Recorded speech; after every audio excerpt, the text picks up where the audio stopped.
Hello students, I am Adarsh Tiwari and welcome to Step academy. आज ये खास वीडियो है बहुत।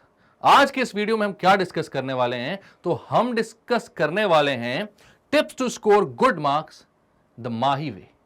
माही वे मतलब कि ग्रेट क्रिकेटर महेंद्र सिंह धोनी से जो स्टूडेंट्स हैं वो क्या सीख सकते हैं, और इनकी जो भी फिलॉसफी रही है या फिर इनके जो लाइफ स्ट्रगल रहा है, लाइफ की जर्नी रही है, उससे हम क्या सीख सकते हैं कि अपने एग्जाम में हम बहुत अच्छे मार्क्स स्कोर कर सकें।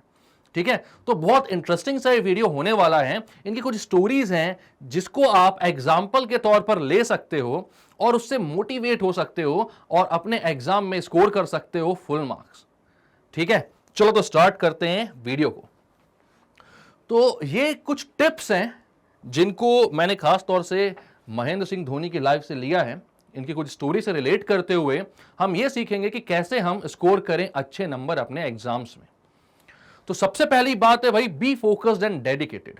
अब बी फोकस्ड एंड डेडिकेटेड क्यों, और महेंद्र सिंह धोनी का क्या इससे लेना देना है।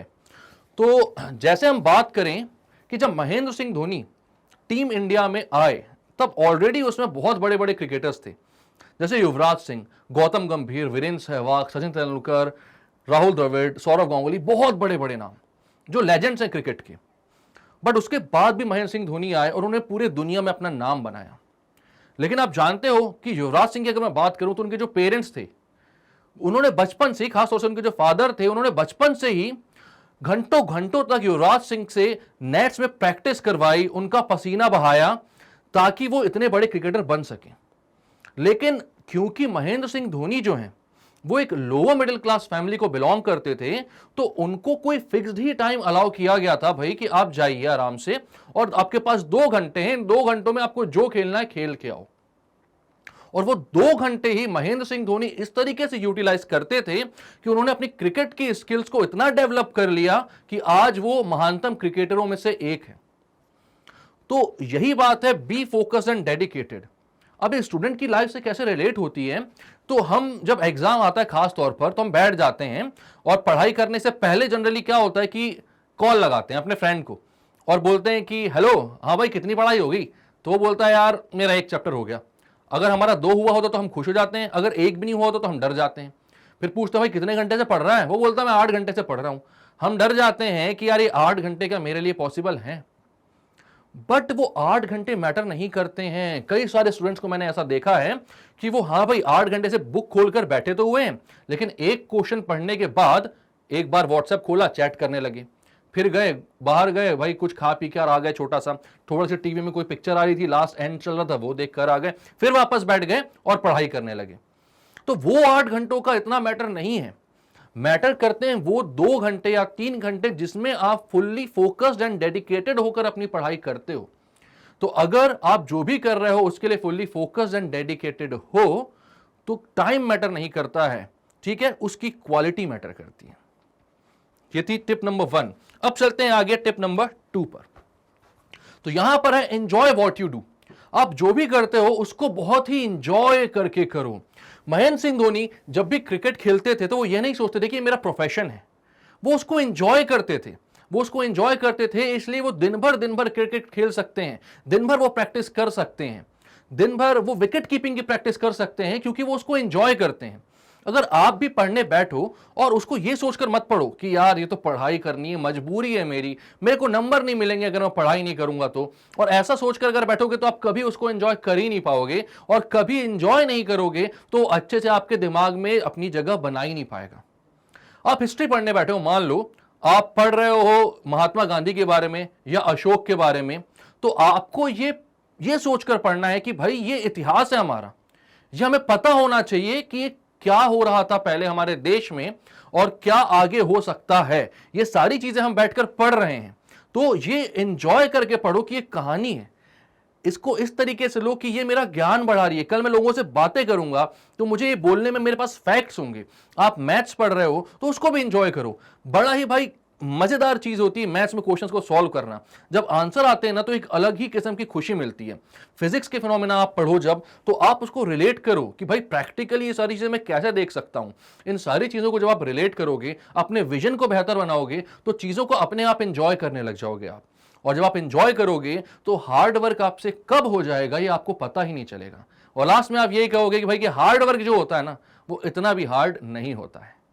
ठीक है, नेक्स्ट पॉइंट, कैलकुलेटेड रिस्क। ये बहुत इंपॉर्टेंट पॉइंट है और स्टूडेंट्स के लिए जो कॉम्पिटिटिव एग्जाम्स देने वाले हैं उनके लिए तो बहुत ही इंपॉर्टेंट पॉइंट है।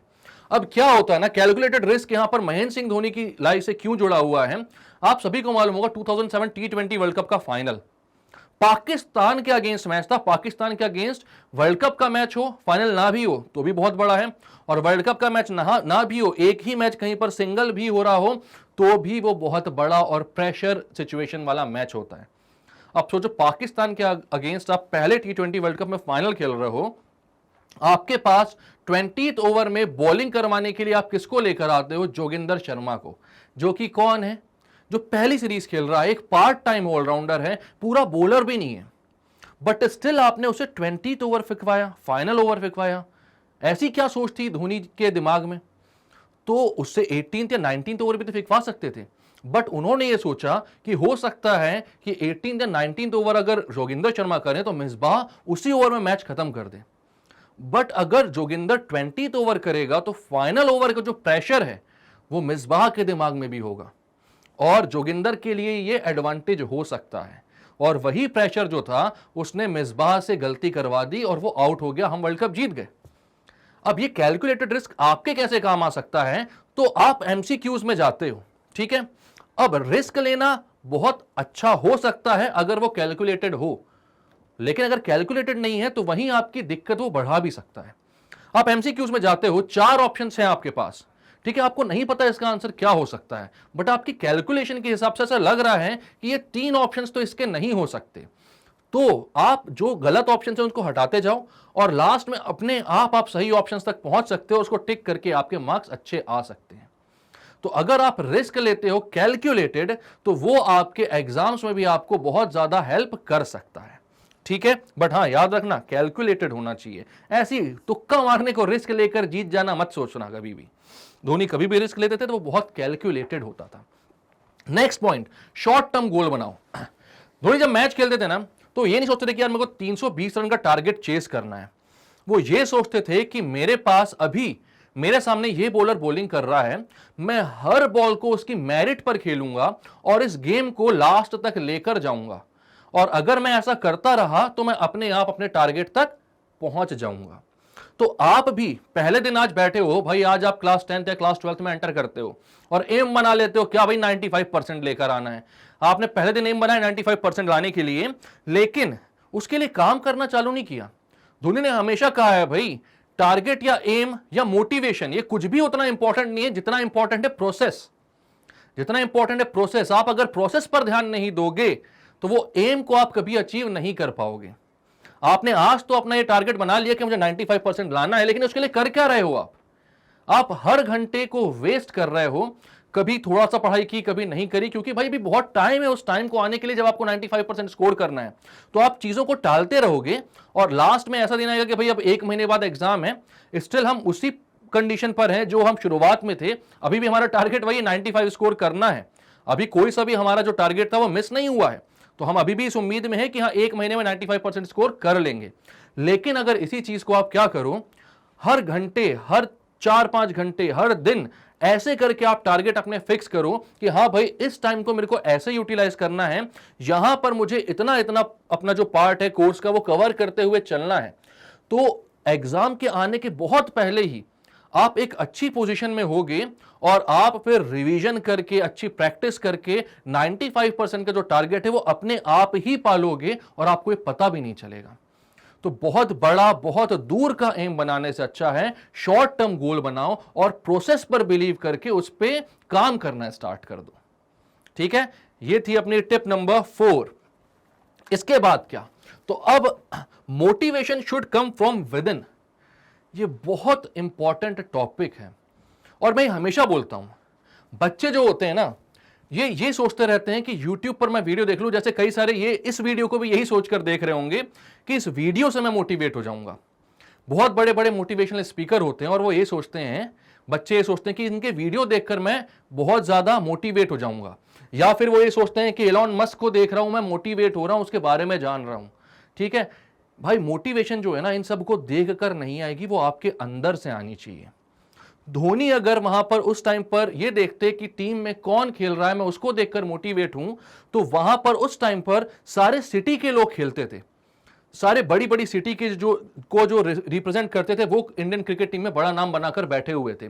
धोनी एक छोटी सी जगह से थे, वहां से उतना बड़ा क्रिकेटर उससे पहले कभी निकल भी नहीं पाया था। धोनी अगर उन्हीं को देखकर मोटिवेट होते रहते तो वो आगे नहीं बढ़ पाते।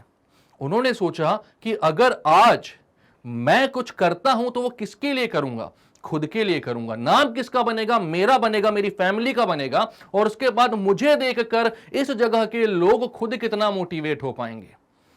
और यह सोचकर उन्होंने इतना बड़ा कारनामा करके दिखाया। तो मोटिवेशन जो है ना वो खुद के अंदर से आनी चाहिए।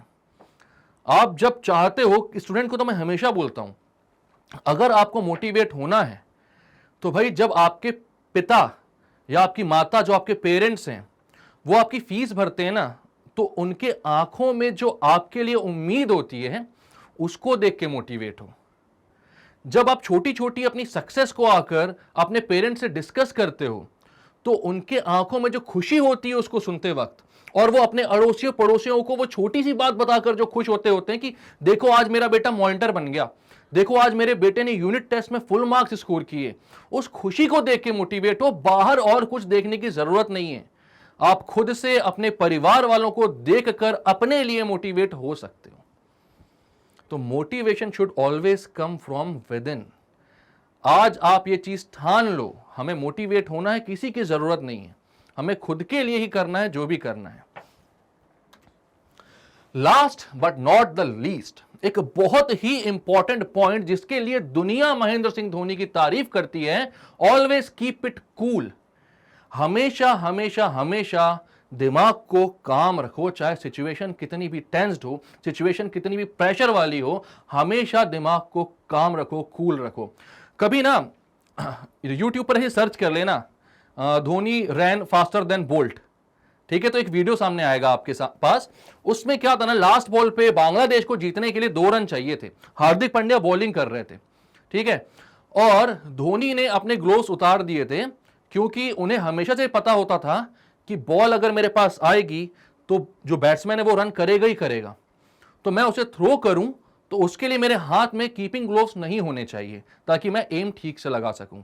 और ये जो दिमाग है ये किसी भी विकेट कीपर का हो सकता था, बट धोनी ने क्या किया, एक चीज यहां पर उन्होंने कैलकुलेटेड रिस्क भी लिया और अपने दिमाग को काम रखा, कूल रखा, और जैसे ही बॉल मिस हुई, बैट्समैन रन के लिए दौड़ा, धोनी ने सोचा मैं मारता हूं अगर इसको तो मिस होने के चांसेस हैं, बट धोनी ने खुद को कूल रखा और दौड़ गए। बोला देखा जाएगा जो होगा, बट इसमें चांसेस जो सक्सेस के हैं वो ज्यादा हैं। वो दौड़ गए, उस बॉल को विकेट से अपने हाथों से हिट कर दिया और इंडिया मैच जीत गई। जब इंटरनेशनल मैच में, किसी एक टूर्नामेंट के फाइनल में आप ऐसे प्रेशर सिचुएशन में भी खुद को काम रख सकते हो, तभी आप इतिहास लिख सकते हो। तो ये जो काम रखने की, कूल रखने वाली बात है, ये इसलिए है क्योंकि बच्चे जो हैं जनरली एग्जाम्स के टाइम में बहुत ज्यादा घबरा जाते हैं। जो आधे क्वेश्चंस वो एग्जाम में गलत करके आते हैं, अगर उनको मैं नॉर्मल सिचुएशन में दे दूं तो वो 5 मिनट में, 2 मिनट में, 1 मिनट में उसका आंसर निकाल दें। बट एग्जाम का जो फियर है, वो जो टेंशन है, वो जो प्रेशर है, वो आधी गलतियां आपसे करवा देती हैं।